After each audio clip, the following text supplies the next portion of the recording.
दोस्तों, स्वागत है आपका हमारे चैनल सनातन धर्म कीर्ति पर। क्या आपने कभी सोचा है कि हमारे पुराणों की संख्या 18 ही क्यों है? यह 17 या 19 या 20 या और कोई संख्या क्यों नहीं है? इतना ही नहीं, हमारे उपपुराणों की संख्या भी 18 है, विद्याएं भी 18 है, महाभारत के पर्व भी 18 हैं। यहाँ तक कि सनातन धर्म का सर्वस्व श्रीमद् भागवत गीता के अध्याय भी 18 हैं और श्रीमद् भागवत में श्लोक संख्या भी 18,000 ही रखी गई है। ऐसा क्यों है?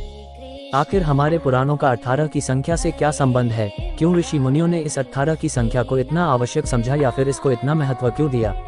आज के इस वीडियो में हम यही जानेंगे कि 18 की संख्या का पुराणों से क्या संबंध है या इसके पीछे क्या कारण है। अगर आप भी ये जानना चाहते हैं तो इस वीडियो पर बने रहे और अंत तक जरूर देखें।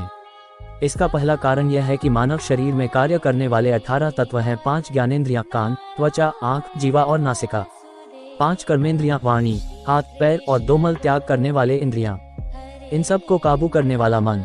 5 प्राण, प्राण, अपान, व्यान, उदान और समान। बुद्धि और अहंकार। इन 18 के द्वारा आत्मा सब कार्य करता है। कार्य 2 प्रकार के होते हैं, अच्छे और बुरे, जिन्हें पाप और पुण्य कहा जाता है। इससे यह सिद्ध होता है कि पाप करने के साधन भी 18 है, इसलिए इन पापों से मुक्त होने के लिए उपाय भी 18 प्रकार के होने चाहिए। इन पुराणों के श्रवण से सभी प्रकार के पापों का नाश होता है, इसलिए संकेत रूप में 18 की संख्या को विशेष स्थान दिया गया है।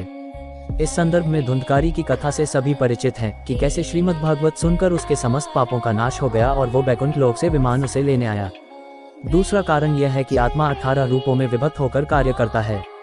इन 18 रूपों द्वारा किए गए कार्यों से मुक्ति के लिए भी संकेत रूप में पुराणों की संख्या 18 रखी गई है। तीसरा कारण, कर्म के 2 भेद होते हैं, शुभ कर्म और अशुभ कर्म। न्याय दर्शन में 10 प्रकार के अशुभ कर्म और 8 प्रकार के शुभ कर्म बताए गए हैं। इस प्रकार 18 शुभ अशुभ कर्म है।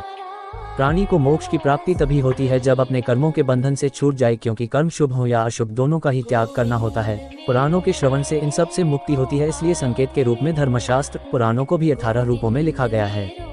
चौथा कारण, पुराणों में संपूर्ण भूमंडल को 18 भागों में बांटा है। पुराणों में मुख्य जम्बूद्वीप और 8 उसके उपद्वीप बताए गए हैं, जिनके नाम है स्वर्णप्रस्थ, चंद्रशुक्ल, नारमनक, आवर्तन, मंदरहरण, 5 जन्य, सिंगल और लंका।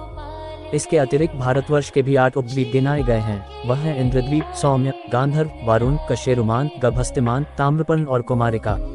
इन 18 द्वीपों का प्रदेशवार विवरण पुराणों में है। इस संकेत के लिए भी पुराण, धर्मशास्त्र आदि में 18 की संख्या निश्चित की गई है। पांचवा कारण, जगत के मूल तत्व परमात्मा के भी 18 रूप शास्त्रों में बताए गए हैं। इसका विवरण पुराणों में है। यह बात बताने के लिए भी संकेत रूप में पुराणों की संख्या 18 निश्चित की गई है।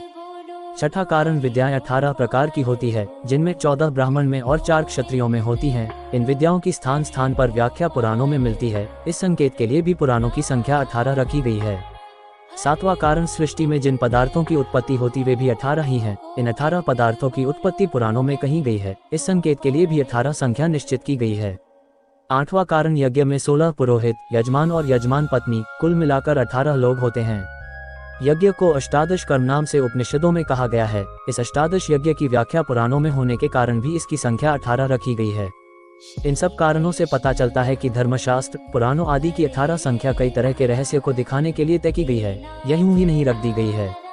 तो दोस्तों, अब आप समझ गए होंगे हमारे पुराणों में 18 की संख्या का क्या महत्व है। सनातन धर्म से संबंधित ऐसी ही रोचक जानकारियों के लिए हमारे चैनल से जुड़े रहें और लाइक, शेयर और सब्सक्राइब जरूर करें और साथ में बेल आइकॉन भी दबा दें, जिससे आगे आने वाले वीडियो की नोटिफिकेशन आपको मिलते रहें। धन्यवाद।